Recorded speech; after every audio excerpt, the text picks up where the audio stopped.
Okay, so you're ready to tackle a project, right? Maybe building a bookshelf, something like that. You've got your lumber picked out, Mm-hmm. but then it hits you.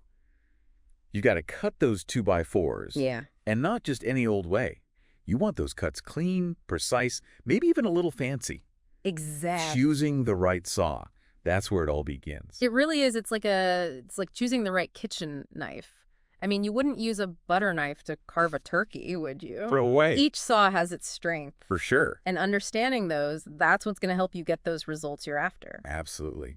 And that's what we're diving into today. We've been looking at this article from Tigerfish Tools, Okay. and they really break down all the different options. We're talking power saws, we're talking hand saws, Yeah, the whole shebang. the whole shebang. But before we even get to specific saws, Right. they emphasize this difference between crosscuts and rip cuts. And I got to admit, I've definitely mixed those up before. Oh, it's a common woodworking, I don't know, conundrum, I guess you could say. Yeah.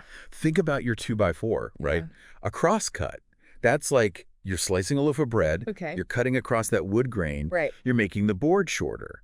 But a rip cut, that's slicing the loaf lengthwise. You're going with the grain to make, longer, thinner pieces. Okay, so if I'm shortening a 2x4 to, fit a specific shelf height, that's a crosscut. Yes. If I want to, trim down the width to make it thinner, That's a rip cut. that's a rip cut. Yeah. And just like you'd use a serrated knife for bread, you want a saw that's made for the specific cut you're going for. That makes sense. All right, so let's fire up those power tools because I am always a sucker for that satisfying whir of a saw. Where do we even start? Well, I think the article starts off with the classic, the circular saw. Yeah. Versatile, powerful. Mm-hmm. It's often the go-to for 2x4s. For good reason. It can make quick work of a crosscut. But how do you make sure that those cuts are, super straight? I've definitely had my fair share of wobbly cuts with a circular saw. Oh, yeah. For those laser straight crosscuts, you're going to want to use a guide. So you can use, a simple straight edge clamped to your 2x4. Okay. But for rip cuts, where you're cutting along the length of that board, you might want to build what's called a jig. A jig, Yeah. okay. Imagine this, like a simple sled-like platform. It guides your circular saw along a perfectly straight track, ensures a smooth, accurate cut every time. Oh, man, a jig. Now that's working smarter, not harder. I like it. Okay, so circular saw, check.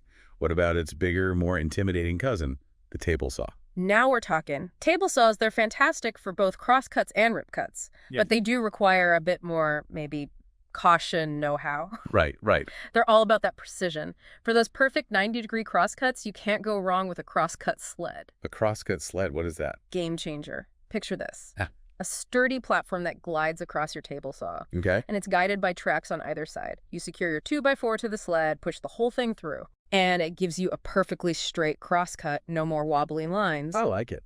I like it a lot. And then for rip cuts, the table saw's secret weapon, that's the miter gauge, it slides in a groove on the table saw, and that gives you really precise control over the angle of your cut. Oh, man, I can already see the possibilities. Yeah.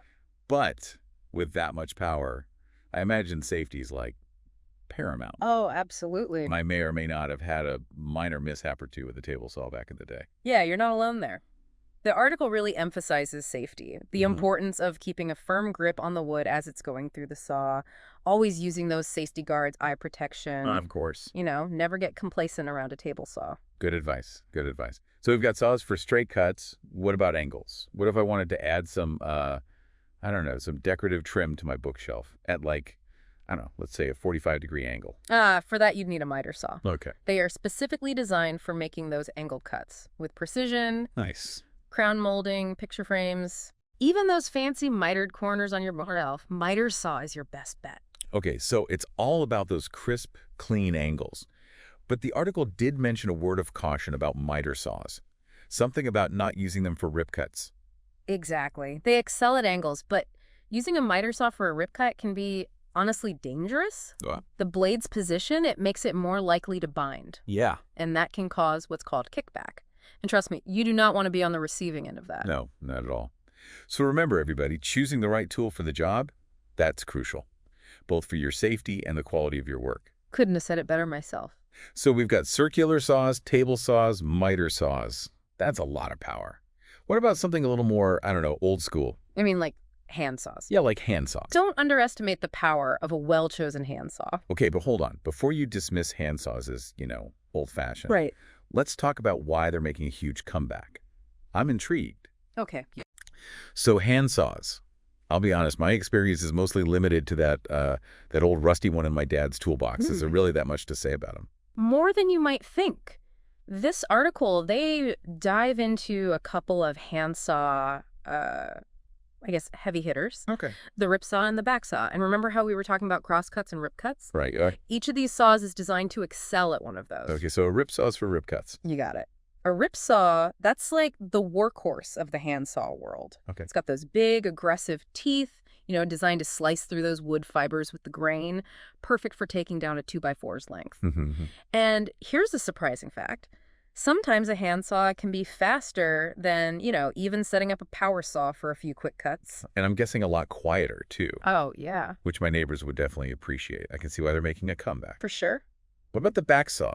That name makes it sound a little more, I don't know, delicate. You could say that. The back saw, that's all about precision. Got that sturdy metal spine along the top, and that gives it incredible stability for super straight cuts. Nice. Especially, if you're going for a fine finish. They mention using it with a miter box for angled cuts, so it's kind of like the handsaw equivalent of a miter saw. Precisely.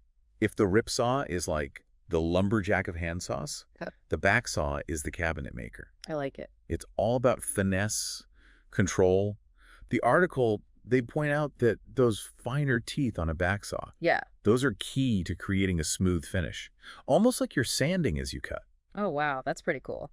So I'm starting to see that choosing between a handsaw and a power saw, it isn't just about the size of the job or how much muscle you want to put into it. It's about the type of cut and the level of precision you need. Exactly. And sometimes a handsaw, it can even be the safer option. Really? Especially for beginners who are still getting comfortable with, power tools. Right. There's a lot less that can go wrong when you're, in control of that blade. Yeah, that makes a lot of sense.